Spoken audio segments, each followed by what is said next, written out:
Farruxjon, suv bo'yida kitob o'qiyapsizmi? Ha, shunday. Lekin juda ko'p chalg'iyapti. Kutubxonalar bor-ku. Aytgancha, universitetimizda nechta kutubxonalar bor, bilmaysizmi? Men bilgan 3 ta kutubxona bor. Bu kutubxonalar talabalar uchunmikan yoki ustozlarimiz ham foydalanisharmikan? Qiziq. Nasibaxon, menda bir taklif paydo bo'lib qoldi. Keling, bugungi professorlik loyihamizni kutubxonalardan qidirsak. Masalan nimani? Nimani emas, kimni? Bizning professor o'qituvchilarimiz kutubxonalarga kirib kitob mutolaa qilisharmikan? Menga ham juda ham qiziq. Qani ketdik bo'lmasam qidiruvga. Ketdik.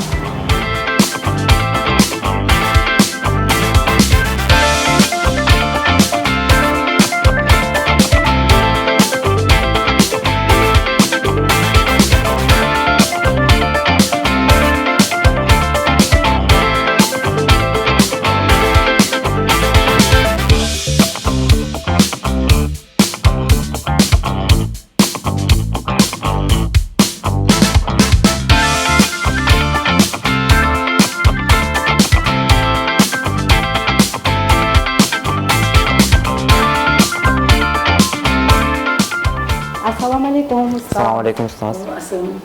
Bezovta qilmagan bo'lsak, bir nechta savollar bilan ulashmoqchi edik. Marhamat. Yo'q, bezovta qilmadingiz. Hozir o'qiyotgan kitobingiz qanday muammoni yorityapti? Ha, bilasizmi?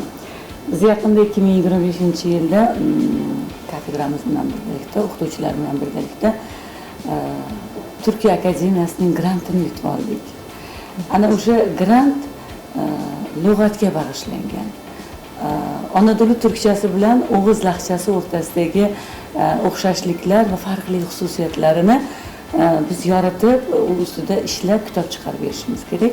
Shuning uchun ayni vaqtda men Hamidla Boltaboyevning adabiyot ensiklopediyasini o'qimoqdaman. Sababi bu yerda o'g'iz lahjasining kelib chiqishi haqida ancha yaxshi ma'lumotlar bor.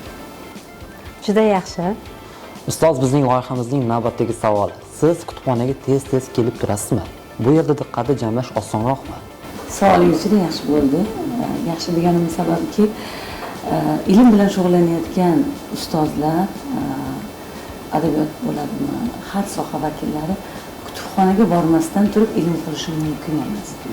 Shu jihatdan xotirangizni jamlash uchun, tinchlik bo'lishi uchun, boshqa ishga chalg'imasligingiz uchun ilm qilishning eng chiroyli yaxshi joyi bu kutubxona deb hisoblayman.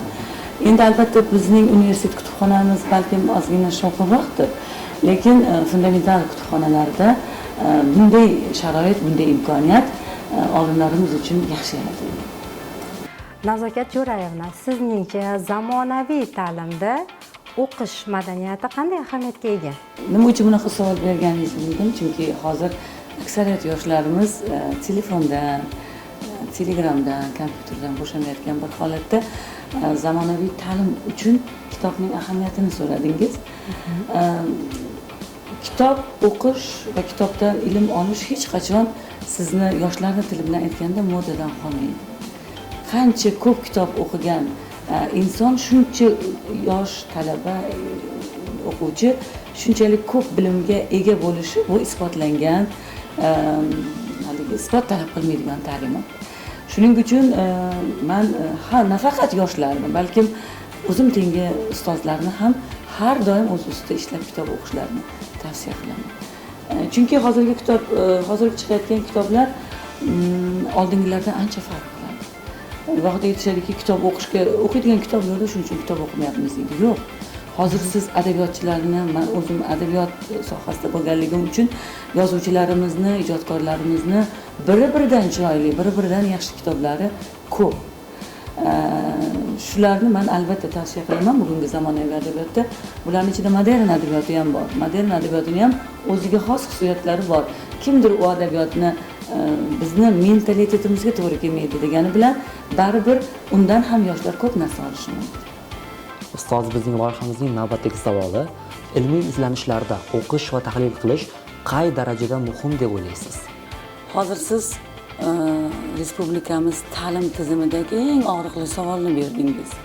Sababi shundaki, mustaqil ta'lim bizni O'zbekistondagi universitetlarda yetarli darajada rivojlanmagan, yetarli darajada inobatga olinmagan. Sababi nima uchun bunaqa deyishimning sababi aksariyat rivojlangan mamlakatlarda talabalar mustaqil ta'lim bilan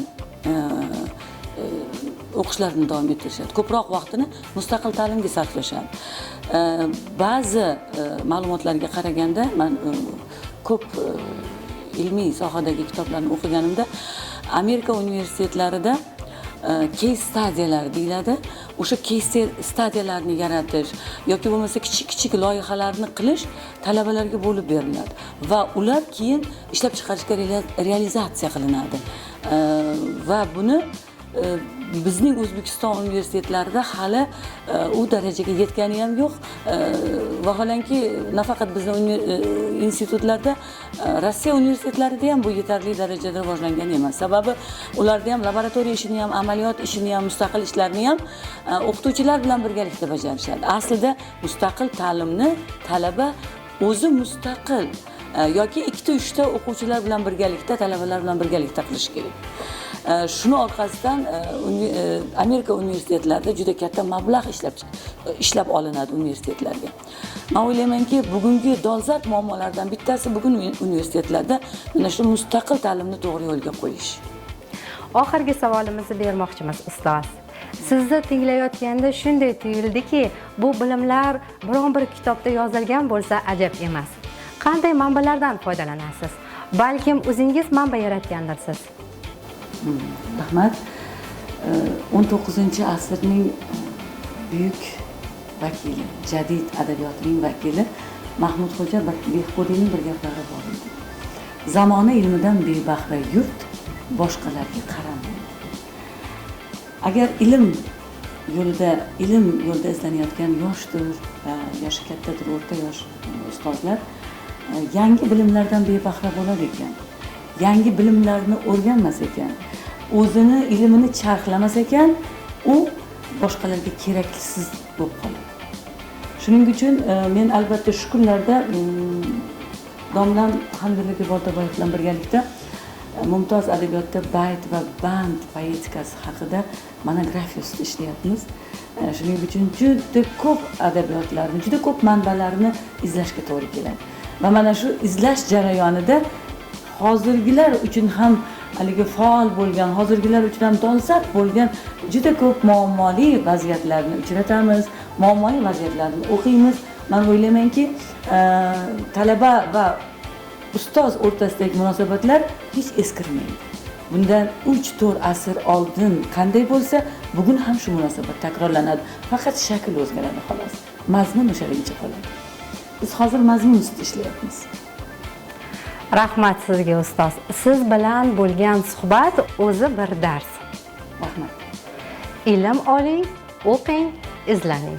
Qadrli kuzatuvchilar, bugungi professor loyihamiz o'z nihoyasiga yetdi. Bizni kuzatishni davom eting.